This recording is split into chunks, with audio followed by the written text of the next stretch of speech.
263장입니다. 이 세상 음하고 나비 동작하나 이렇게 전해드리겠습니다. 263장입니다.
감사합니다. 오늘 하루 주의 말씀을 듣고 우리의 삶 가운데 하나님의 말씀이 새겨져서 그 말씀이 우리에게 순종하고자 인도하시는 대로 하나님의 말씀을 순종하는 그러한 열매를 맺는 하루가 되게 하여 주옵소서. 하나님의 말씀이 우리 가운데서 살아 움직이는 생명의 말씀이 되게 하여 주옵소서. 진실로 주의 말씀을 깊이 생각하고 한 걸음 한 걸음 우리의 선택과 결정이 주의 말씀대로 우리가 선택할 수 있도록 지혜를 주시고 또한 순종할 수 있는 능력을 주시옵소서. 하나님께서 기뻐하시는 삶이 무엇인지를 천천히 우리의 신앙을 다시 한번 되돌아보는 그러한 하루가 되게 하여 주옵소서.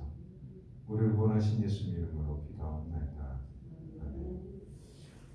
말씀 누가복음 8장 16절에서부터 25절까지 말씀입니다. 누가복음 8장 16절에서부터 25절까지 말씀입니다. 누구든지 등불을 켜서 그릇으로 덮거나 평상 아래 두지 아니하고 등경 위에 두나니 이는 들어가는 자들로 그 빛을 보게 하려 함이라. 숨은 것이 장차 드러나지 아니할 것이오고 감추인 것이 장차 알려지고 나타나지 않을 것이 없느니라. 그러므로 너희가 어떻게 들을까 스스로 삼가라. 누구든지 있는 자는 받겠고 없는 자는 그 있는 줄로 아는 것 가지고 빼앗기리라 하시니라. 예수의 어머니와 그 동생들이 왔으나 무리로 인하여 가까이 가지 못하니 어떤 이가 아니되 당신의 어머니와 동생들이 당신을 보려고 함께 서원이나이다. 예수께서 대답하여 이르시되 내 어머니와 내 동생들은 곧 하나님의 말씀을 듣고 행하는 이 사람들이라 하십니다. 하루는 제자들과 함께 배우사 그들에게 이르시되 호수 저편으로 건너가자 하시매 이에 떠나 행선할 때에 예수께서 잠이 드셨더니 마침 광풍이 호수로 내리치며 배에 물이 가득하게 되어 위태한지라. 제자들이 나와 깨워 이르되 주여 주여 우리가 죽겠나이다 한데 예수께서 잠을 깨사 바람과 물결을 꾸짖으시니 이에 그쳐 잔잔하여 지더라. 제자들에게 이르시되 너희 믿음이 어디 있느냐 하시니 그들이 두려워하고 놀랍게 여겨 서로 말하되 그가 누구이기에 바람과 물을 명하며 순종하는가 하더라. 말씀은 8장 16절부터 시작하는데 이 말씀은 계속해서 연결되는 말씀입니다. 바로 앞에 있는 8장 1절에서부터 연결되고 있는데요. 1절에부터 15절까지 있는 말씀은 우리가 익히 알고 있는 말씀이죠. 길가에, 바위에, 가시떨기에, 좋은 땅에 떨어지는 바로 하나님 나라의 비밀에 대해서 선포하는 말씀입니다. 15절에 보시면 좋은 땅이 있다는 것은 착하고 좋은 마음으로 말씀을 듣고 지키는 인내로 결실하는 자니라. 바로 이 하나님 나라의 놀라운 비밀을 계속해서 예수님께서 여러 가지 사건들로 누가복음을 통해서 우리에게 가르쳐 주시는 것이죠. 좋은 땅에 심겨져서 하나님의 말씀이 열매를 맺는다는 것은 어떠한 것이냐? 바로 이러한 것이다 라는 거죠. 바로 16절에서부터 18절까지 하나님의 말씀은 등경 위에 밝히 모든 사람들에게 비춰짐으로써 너희의 삶이 내 스스로 자기 스스로 생각하기를 나는 길가인지 바위인지 가시떨기인지 좋은 땅인지 알 길이 없다라고 착각하는 거지 말고 나는 좋은 마음이고 좋은 하나님의 인내로 많은 열매를 맺는 사람이다라고 착각하지 말고, 그게 지금 18절이죠. 있는 줄로 아는 것으로 착각하는 사람, 없는데 사실은 하나님의 말씀에 비춰봐서 하나님의 기준으로 자기 자신을 본다라는 것은 성령의 능력이 아니면 불가능한 일이죠. 하나님의 말씀에 성경을 안다고 해서 그것이 내 마음을 비추는 것은 아닙니다. 성경은 수많은 지식들로 가득 차 있죠. 그러나 그 지식에 성령께서 말씀으로 내 심령을 비추지 않으면 살아있는 하나님의 말씀이 되지 못하죠. 그래서 예수님께서 경고하고 계시는 거죠. 없는 자인데 있는 줄로 착각하는 자는 빼앗기게 되리라. 그럼 이게 도대체 무슨 말인가요? 하나님의 말씀을 듣고 순종하지 않는 자, 행하지 않는 자는 자기가 있는 줄로 착각하는 자에 해당을 하겠죠. 그래서 저는 많은 열매를 맺습니다 라고 그렇게 말씀의 열매가 있는 줄로 착각하는 자는 잘 저는 순종하고 있습니다 라고 스스로 착각하는 자는 하나님의 나라가 없다, 하나님의 나라의 그 비밀을 알지 못하는 자다, 인내로 결실하는 자가 아니다 라고 말씀을 하시는 거죠. 19절에서부터 21절까지 이 말씀에, 그 말씀도 21절에 내 어머니와 내 동생들은 하나님의 말씀을 듣고 행하는 자들이다. 예수님의 가족, 하나님 나라의 비밀을 가르쳐 주시는 똑같은 말씀이죠. 하나님 나라의 그 두 번째 비밀은, 하나님 나라의 가족이 되는 방법은 바로 뭐냐? 말씀을 듣고 행하는 그러한 사람들에게만 하나님의 말씀의 등불 앞에 자기 자신이 비춰져서 순종의 열매를 거두는 자들, 그러한 자들이 하나님 나라의 가족이 된다. 있는 줄로 착각하는 그러한 자들은 하나님의 나라에 들을 수가 없다라고 말씀을 하시는 거죠. 또 똑같은 말씀으로 22절에서 25절까지는 25절에 그가 누구이기에 바람과 물을 명함에 순종하는가? 예수님이 구원자이시라는 것을, 하나님 나라의 주인이시라는 것을 설명하시지만 동시에 그런데 이 말씀을 듣고 있는 너는 도대체 뭐길래 하나님의 말씀을 행하지 않냐라는 말씀이기도 하죠.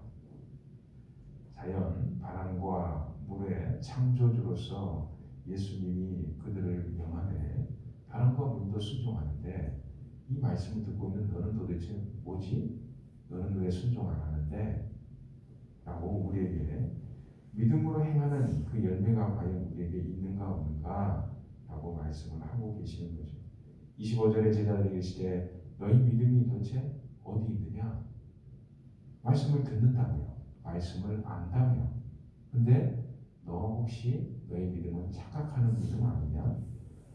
말씀을 듣기만 하고 행하지 않는 믿음 아니냐? 그러면서 예수님을 안다고 예수님의 하나님 나라의 열매가 있다라고 혹시 착각하는 그러한 믿음 아니냐? 혹시 너 스스로 나는 좋은 땅이야 라고 없는 자인데 그 있는 줄로 많은 것 가지고 빼앗기게 되는 그런 사람 아니냐? 라고 예수님께서 지겹도록 수많은 이야기를 통해서 우리에게 계속해서 말씀하고 계시는 거죠. 하나님 나라의 비밀을 이렇게 같은 말씀으로 계속해서 말씀하고 계십니다. 하나님 말씀으로 오늘 우리 자신의 믿음을 한번 비춰보고 또 자세히 말씀을 들어보고 그 말씀의 빛 아래서 성령께서 우리에게 인도하시는 것, 곧 하나님 제가 믿음대로 정말 잘 살고 있습니까? 그 믿음의 열매를 제 삶 가운데서 주님께 맺어드리기에 내 자신을 내어드리는 그러한 삶을 제가 살고 있습니까? 성령께서 저를 볼 때에 신앙생활의 여러 모습들 가운데서 풍성한 열매, 하나님께서 기뻐하시는 열매로 제가 오늘 이 하루 꼭 드리고 싶습니다. 오늘 저에게 말씀하시고 우리가 순종할 수 있도록 성령의 능력을 저와 함께 부어주옵소서. 진실로 다른 날들은 실패했을지 모르겠지만 오늘 하루만이라도 주의 말씀 가운데 순종하는 그런 하루가 되기를 소망합니다. 그렇게 나아가는 주의 능력을 강구하며 나아가는 복된 하루 되시길 주의 이름으로 축원합니다. 함께 말씀을 기도하겠습니다.